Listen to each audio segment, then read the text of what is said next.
नमस्कार मित्रों, संस्कृत साहित्य एवं संस्कृति के चैनल पे मैं डॉक्टर हरिनिवास आप सबका स्वागत करता हूं। महाभारत की श्रेष्ठ कथाएं चल रही हैं। मार्कंडेय मुनि ने कहा कि हमने आपको ब्राह्मणों का महत्व तो समझाया, वामदेव की कथा सुनाई, बहुत सारे ब्राह्मणों की कथा सुना चुके हैं, तार्क्ष्य मुनि की कथा सुनाई, अभी बक की कथा सुनाई जिनका आयुष्य 1,00,000 वर्ष का था। स्वयं इंद्र जिनके पास आकर के पूछते हैं कि सुख दुख के कारण क्या है। अब मैं आपको क्षत्रियों की विशेषताएं और जो श्रेष्ठ क्षत्रिय हुए हैं कुछ उनके चरित्र सुनाता हूं। श्रूयताम इति इदानीम राजन्यानाम महाभाग्यम इति, यानी राजाओं में जो श्रेष्ठ हुए हैं उनकी कुछ बातें आपको बताते हैं। तो सबसे पहले तो क्षत्रिय का जो गुण धर्म है उसकी चर्चा करते हुए कहते हैं, क्रूरः कौरव्य मृदवे मृदु क्रूरे च कौरव साधु च साधवे साधु साधवे नाप्नुयात कथम। भाई, जो आपके साथ कोमलता का बर्ताव करते हैं, क्रूर व्यक्ति हो ना, वो भी उसके साथ कोमलता का व्यवहार करने के लिए मजबूर हो जाता है। अगर आप कोमलता का व्यवहार करते हैं तो क्रूर व्यक्ति भी आपके साथ कोमलता का व्यवहार करने के लिए मजबूर हो जाता है। तो जो आपके साथ सज्जनता का व्यवहार करता हो उसके साथ तो सज्जनता का व्यवहार करना बनता ही है। यानी क्षत्रियों के लिए ये शिक्षा है या क्षत्रियों के लिए समझ है कि उनको कोमल रहना चाहिए। अगर कोई उनके साथ क्रूरता का व्यवहार करता है, वो अगर कोमलता का व्यवहार करेंगे तो सामने वाला उनके प्रति कोमल होगा। आगे शिक्षा देते हुए कहते हैं, जयेत कदर्यम दानेन सत्येना अनृतवादिनम क्षमया क्रूर कर्माणम असाधुम साधुना जयेत। नीति शतक जैसी बात है, नीति की बात है, लेकिन जीवन में उतारने जैसी है। अगर कोई व्यक्ति नीच प्रकृति का है तो पैसा वैसा दो और उसको वश में कर लो। नीच व्यक्ति को दान के द्वारा यानी धन का लालच देकर के वश में किया जा सकता है, और जो झूठ बोलने वाला है उसके ऊपर अगर आपको विजय प्राप्त करनी है तो सत्य के द्वारा विजय प्राप्त की जा सकती है। कोई क्रूर कर्म करने वाला है तो उसके प्रति अगर आप क्षमा का व्यवहार करेंगे तो उसके ऊपर आप विजय प्राप्त कर पाएंगे, और दुष्ट व्यक्ति है उसके साथ सज्जनता का व्यवहार करके उसको वश में किया जा सकता है। चाणक्य की नीति ये नहीं कहती है, लेकिन धर्म नीति ये कहती है कि आप प्रयास जारी रखिए। एक कथा मैं कई बार कहता हूं, आपने भी कहीं ना कहीं से सुनी ही होगी कि एक ऋषि नदी में स्नान कर रहे थे। पानी में एक बिच्छी डूबा जा रहा था, बिच्छू बोलते हैं आप जिसको। तो उन्होंने उसको हाथ से पकड़ा, बाहर निकालने चले, जैसे ही हाथ पे उसको लिया उसने डंक मार दिया। डंक मार दिया तो स्वाभाविक है कि भयंकर पीड़ा हुई और हाथ को झटका लगा, जैसे करंट लगता है ऐसे बिच्छी फिर पानी में गिर गया। फिर उसको उठाते हैं। ऐसा 3 से 4 बार हुआ, लेकिन वो बिच्छी को बिल्कुल किनारे तक जब तक नहीं ला पाए तब तक वो इस प्रयास में लगे रहे। किनारे पे एक व्यक्ति खड़ा था, उसने कहा, महाराज ये आपकी क्या मूर्खामी है, वो आपको बार बार डंक मार रहा है, डूब जाने दो। तो ऋषि ने कहा, ये उसका स्वभाव है डंक मारना। अगर वो अपना स्वभाव नहीं छोड़ता है तो उसको किनारे तक ले जाना, उसको पानी में डूबने से बचाना, ये मेरा कर्तव्य है, ये मेरा स्वभाव है। तो मैं मेरे स्वभाव को कैसे छोड़ दूं अगर वो उसके स्वभाव को नहीं छोड़ता है। जिस दिन हमारी लड़ाई बुराई के सामने इस प्रकार से बन जाती है, उस दिन बुराई हार जाती है, उस दिन सच्चाई की जीत होती है। इन बातों को सिद्ध करने के लिए सबसे पहले महाराज ययाति का चरित्र सुनाते हुए कहते हैं, इस कथा को हमने बहुत पहले सुना है, लेकिन उसका एक घटनाक्रम बताते हैं कि एक ब्राह्मण महाराज ययाति के पास पहुंचा और उनसे कहा, विद्वेषणम परमम जीवलोके कुर्यान नरः पार्थिव याच्यमाना। हे राजन, अगर कोई याचक व्यक्ति के सामने पहुंच जाए तो व्यक्ति के शरीर में एक तरीके से आग लग जाती है। वो बहुत द्वेष करता है मांगने वालों से। ध्यान दीजिएगा, 4 रस्ते पे, चौराहे पे आपकी गाड़ी पहुंचती है और कोई बच्चा या कोई स्त्री या कोई इस प्रकार के जो भिखारी होते हैं वो आकर के आपके कार का कांच खटखटाते हैं। उस समय आपके चेहरे पे जो भाव होते हैं या आपके मन में जो भाव होते हैं, उन्हीं की बात यहाँ पे चल रही है। वो ब्राह्मण ये कहता है कि इस मनुष्य लोक की ये विशेषता है कि कोई व्यक्ति अगर मांगने के लिए किसी के पास पहुंच जाए तो जिसके पास वो जाता है विद्वेषणम परमम, उसको वो दुश्मन जैसा दिखाई देता है। तो मैं आपसे पूछ रहा हूं कि मैं आपसे कुछ मांग सकता हूं? ऐसा तो नहीं कि मैं आपसे मांगूं और आपको मैं दुश्मन जैसा प्रतीत होने लग जाऊं। अगर आपकी कृपा हो तो ही मैं मांगूं, मैं अन्यथा मुझे कुछ नहीं चाहिए। तो तुरंत ही ये आती उससे कहते हैं, ब्रवीत भगवन समय अमिति। अरे आपको जो मांगना है वो मांगो, क्योंकि न चानुकीर्तयेद अद्य दत्वा अयाच्यमर्थम नच संसृणोमि। इस दुनिया में मैं अगर किसी को कुछ देता हूं तो फिर कभी उसकी चर्चा नहीं करता। और मुझे एक भी चीज इस संसार की ऐसी दिखाई नहीं देती है कि कोई ब्राह्मण मेरे पास से मांगे और मेरे लिए वो चीज अदेय हो। इसलिए हे ब्राह्मण श्रेष्ठ, जो आपको चाहिए, जो आपके मन में हो, वो आप मुझसे मांग सकते हैं। न मे मनः कुप्यति याचमाने, मांगने वाले के ऊपर मेरे मन में कभी कोई क्रोध नहीं होता है। दत्तम न शोचामि कदाचिद अर्थम, और अगर मैं किसी को कुछ देता हूं तो कभी भी इस तरफ मुड़ के विचार नहीं करता हूं कि ये मुझे देना चाहिए था या नहीं देना चाहिए था। उत्तम दाता की ये निशानी है। ये उत्तम गुण जो हैं ये व्यक्ति को श्रेष्ठ बनाते हैं।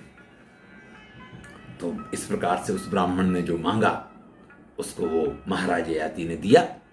एक और कथा सुनाते हैं। सेदुक और वृषदर्भ राजा का चरित्र है। दोनों बचपन के मित्र थे, परम प्रिय मित्र, एक साथ पढ़े, दोनों अपने अपने राज्य के राजा बन गए। वृषदर्भ जो है वो जरा उत्तम और श्रेष्ठ राजा का अधिकारी था और सेदुक का छोटा सा राज्य रहा होगा।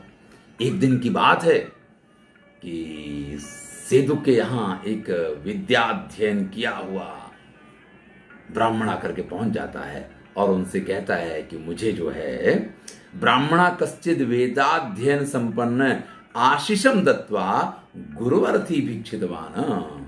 उनको आशीर्वाद देते हुए कहता है कि मुझे बहुत बड़ी भिक्षा चाहिए, अगर आप देने के लिए तैयार हैं तो। अश्व सहस्रम में भवान ददाति, आप मुझे 1000 अश्व दीजिए। तब सेदुक कहते हैं कि भैया ये मेरे लिए तो कठिन है, लेकिन मेरे एक मित्र हैं वृषदर्भ नाम के राजा, आप उनके पास जाएंगे तो अवश्य ही आपकी इच्छा पूर्ण होगी।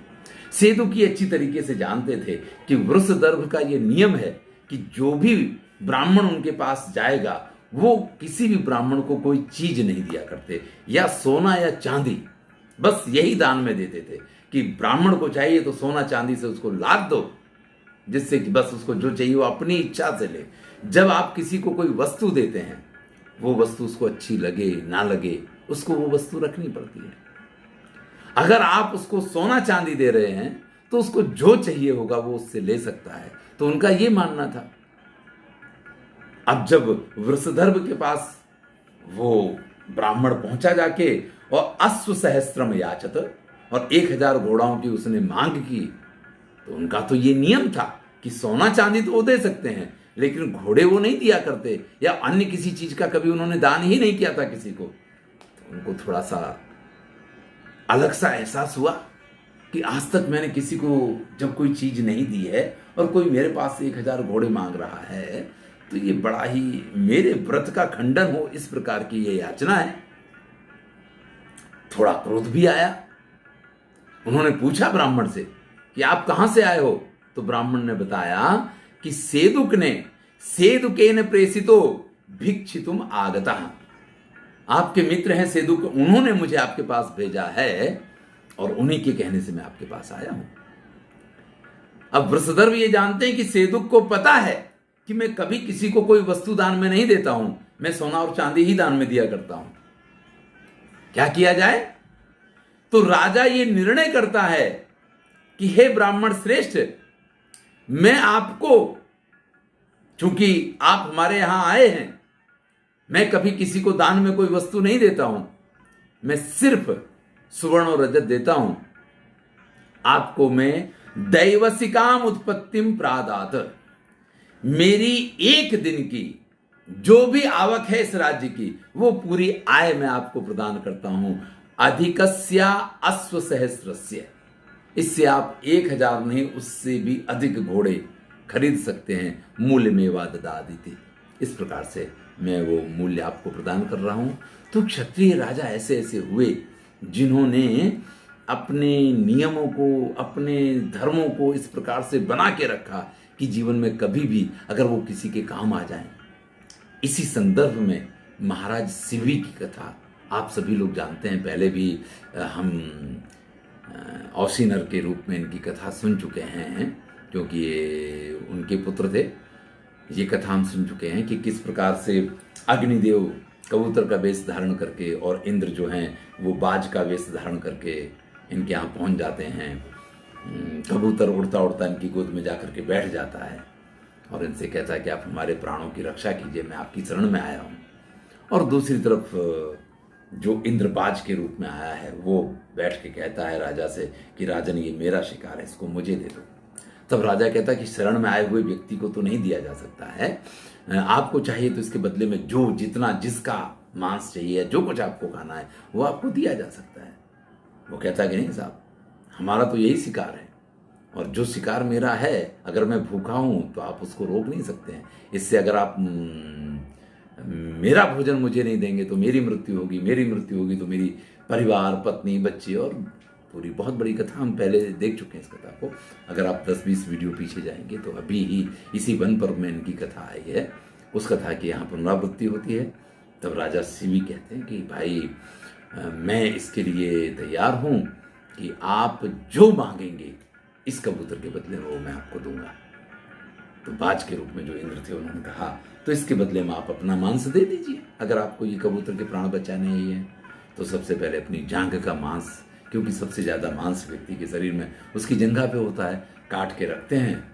और उसके बाद तो हाथ काट के रखा, पैर काट के रखा, अंत में स्वयं एक तरफ कबूतर बैठा एक तरफ स्वयं बैठ जाते हैं, अपना सारा शरीर दान में दे देते हैं। तो दाताओं की कथाएं तो बहुत सारी हैं, यहाँ पे जिनका वर्णन नहीं है। रंतिदेव की भी कथा बड़ी ही प्रसिद्ध है। तो बड़े बड़े राजाओं ने अपने जीवन में दान धर्म करके जो बात हमने देखी थी कि सबसे बड़ा सुख किसमें है, खाने में नहीं, खिलाने में, पाने में नहीं, देने में है, वही बात इन क्षत्रिय राजाओं की कथाओं के साथ हमको सुनाई गई।